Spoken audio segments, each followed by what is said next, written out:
Hey guys, welcome back to my channel blogs Sangeetha. So big boss Kannada season 10 almost ಮುಗಿದು ಒಂದು 20 ದಿನ ಆಗಕ್ಕೆ ಬಂತು. ಬಟ್ ಇನ್ನೂ ಎಲ್ಲ ಕಂಟೆಸ್ಟೆಂಟ್ಸ್ನ ಕ್ರೇಜ್ ಅಂತೂ ಇನ್ನೂ ಮುಗ್ದಿಲ್ಲ ಅಂತ ಹೇಳ್ಬೋದು. ಅದರೊಳಗೂ ಟಾಪ್ 5 ಬಂದಿರೋರಿಗೆ ತುಂಬಾ ವಿನ್ನರ್ ರನ್ನರ್ ಅಂತ ಯಾರೂ ನೋಡ್ತಿಲ್ಲ ಜನ. ಎಲ್ಲರಿಗೂ ಒಂದೇ ಥರ ಪ್ರೀತಿ ಕೊಡ್ತಿದ್ದಾರೆ. ಎಲ್ಲರಿಗೂ ಅಷ್ಟೇ ಈ ಸತಿ ಇರುವಂಥ ಫ್ಯಾನ್ ಬೇಸ್ ನೆಕ್ಸ್ಟ್ ಲೆವೆಲಲ್ಲೇ ಇದೆ ಅಂತ ಹೇಳ್ಬೋದು.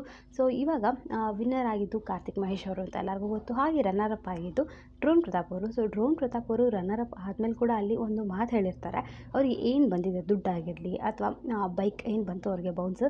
ಸೊ ಅವು ಎರಡೂ ಅಷ್ಟೇ ಅವರು ಯಾರಿಗಾದ್ರೂ ಅಗತ್ಯ ಇರುವಂಥ ವ್ಯಕ್ತಿಗೆ ಕೊಡ್ತೀವಿ ಅಂತ. ಸೊ ಈ ಥರ ಎಲ್ಲ ಹೇಳಿ ಆದಮೇಲೆ ಎಷ್ಟೋ ಜನ ಕೇಳಿದರು, ಇಲ್ಲಿ ಆ ಥರ ಹೇಳಿದ್ರಿ ಅಲ್ವಾ, ಇನ್ನೂ ಯಾವ್ದು ಕೆಲಸನೂ ಆ ಥರ ಮಾಡಿಲ್ಲ, ಯಾವಾಗ ಕೊಡ್ತೀರಾ ಏನು ಅಂತ ಸಾಕಷ್ಟು ಕಮೆಂಟ್ಸ್ ಅವ್ರಿಗೆ ಬರ್ತಾನೆ ಇತ್ತು. ಸೊ ಇವಾಗ ನೋಡೋದಾದರೆ ಅವರು ನಿನ್ನೆ ಒಂದು ಪೋಸ್ಟ್ ಹಾಕಿದ್ದಾರೆ. ಅದರೊಳಗೆ ನೀವು ನೋಡ್ಬೋದು ಅವ್ರಿಗೆ ಏನು ಒಂದು ಬೈಕ್ ಬಂದಿತ್ತು, ಬೌನ್ಸ್ ಬೈಕ್, ಅದು ಎಲೆಕ್ಟ್ರಿಕ್ ಬೈಕ್ ಆಗಿತ್ತು.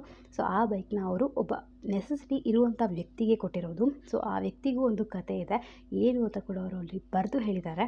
ಸೊ ಅವರು ಬೈಕ್ ಕೊಟ್ಟಂಥ ವ್ಯಕ್ತಿಯ ಹೆಸರು ಬಂತು ರಾಜ್ ಅಂತ. ಸೊ ರಾಜು ಅಂತ ಏನೋ ಹಾಕಿದ್ರು.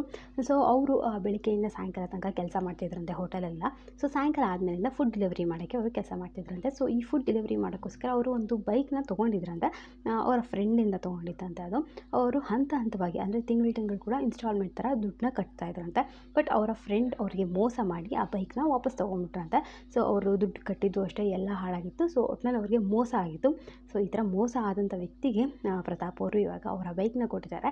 ಅವರ ಲೈಫ್ ಕೂಡ ಮುಂದೆ ಒಳ್ಳೆಯದಾಗಲಿ, ಅವ್ರಿಗೆ ಇನ್ನೂ ಒಳ್ಳೆಯ ಕೆಲಸಗಳು ಸಿಕ್ಕಿ ಇನ್ನೂ ಚೆನ್ನಾಗಿ ಅವರ ಲೈಫಲ್ಲಿ ಮುಂದೆ ಬರಲಿ ಅನ್ನೋ ಒಂದು ಉದ್ದೇಶದಿಂದ ಡ್ರೋನ್ ಪ್ರತಾಪ್ ಅವರು ಇವಾಗ ರಾಜು ಅನ್ನೋ ಒಂದು ವ್ಯಕ್ತಿಗೆ ಫುಡ್ ಡೆಲಿವರಿ ಮಾಡೋಕ್ಕೋಸ್ಕರ ಬೈಕ್ನ ಕೊಟ್ಟಿದ್ದಾರೆ.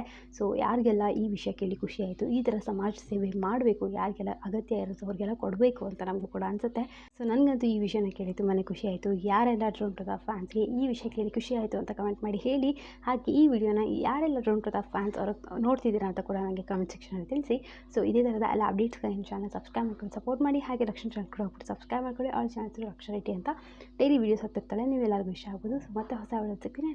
ಟೇಕ್ ಕೇರ್, ಬಾಯ್.